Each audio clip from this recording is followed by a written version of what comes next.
వచ్చింది పెట్టుడే రావాలి 10 రోజులు అయితే 10 రోజులు అయిందా?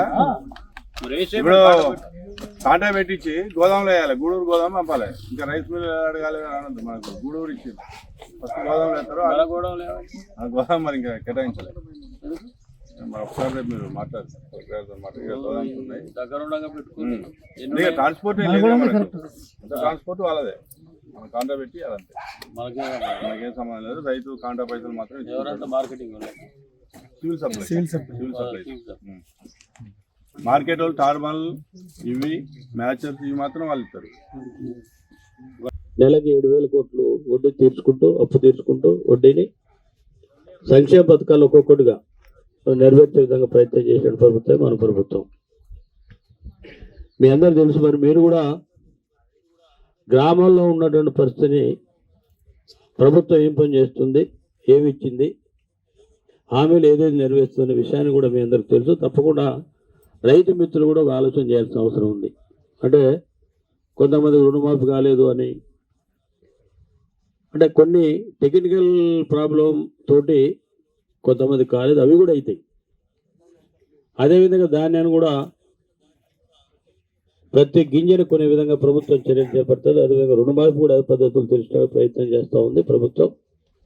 తప్పకుండా రైతులకు ఏదైతే హామీ ఇచ్చారో హామీని నెరవేర్చే విధంగా ప్రభుత్వం చాలా పెద్ద ఎత్తున కార్యక్రమాలు చేపడతా ఉంది. మీరందరూ కూడా ఎవ్వరు కూడా అధైర్యపడద్దు. ఏదైతే ఇచ్చినటువంటి మాటను తప్పకుండా తీర్చే విధంగా ప్రభుత్వం పనిచేస్తుందని చెప్పి మీ అందరు విజ్ఞప్తి చేస్తూ, అతి త్వరలో రేషన్ కార్డుతో పాటు ఇందిరమ్మ ఇల్లు ఇచ్చే కార్యక్రమం కూడా పెద్ద ఎత్తున ఎవరైతే పేదలు నిరుపేద ఉంటారో అక్కడి నుంచే మరి ఇందిరమ్మ ఇల్లు ఇచ్చే కార్యక్రమం కూడా మనం ముందు తీసుకుపోతుంటాం. అదే కాకుండా గ్రామీణ ప్రాంతంలో ఉన్నటువంటి రహదారులు మరి చెరువులు ఏవైతే ఉన్నాయో వాటన్నిటి కూడా ప్రభుత్వమే గొప్ప మరి సంకల్పంతో ముందుకు తీసుకుపోయే పరిస్థితి ఈనాడు ఉంది. డబ్బు లేకపోయినా అప్పు చేసైనా హామీలు నెరవేర్చిన ఒక ఆలోచనతో ఉన్నట్టు ప్రభుత్వమే కాంగ్రెస్ ప్రభుత్వం, ఇందిరమ్మ రాజ్యం అని చెప్పి రైతు సోదరులకు ఒకసారి విజ్ఞప్తి చేస్తూ, మీరు ఎవరు కూడా ఇప్పుడే చెప్పారు అధైర్యపడొద్దు.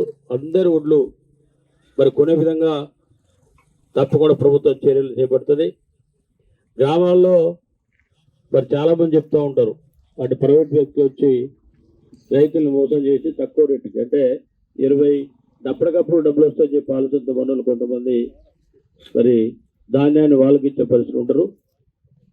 అలా కాకుండా ప్రభుత్వం అయితే ఒక బాధ్యతగా మీకు ఇవ్వాల్సినటువంటి ఏదైతే 2,320 రూపాయలతో పాటు 500 బోనస్ సన్నాలకు ఇచ్చే కార్యక్రమం ఏదైతే ఉందో తప్పకుండా మీ అకౌంట్లో డబ్బు వచ్చే విధంగా ప్రభుత్వం చర్యలు చేపడుతుంది. అదే ప్రైవేట్ వ్యక్తులు అయితే మన అవసరాన్ని బట్టి అప్పుడు కొంత ఇచ్చుకుంటూ సంవత్సరకాలం కూడా ఈ అప్పు ఇవి మీరు ఇచ్చిన ధాన్యానికి డబ్బు ఇచ్చే పరిస్థితి వస్తుంది. కాబట్టి ఈ దళారులు అంటే అవసరాన్ని బట్టి వాళ్ళు అప్పుడు ఇచ్చిర్రు, ఏది పెట్టుబడికో దానికో దేనికో, కానీ మద్దతు ధర రాదు కదా. కాబట్టి అవి కూడా గుర్తుపెట్టుకొని ప్రతి ఒక్కరు కూడా ప్రభుత్వం ఇచ్చేటువంటి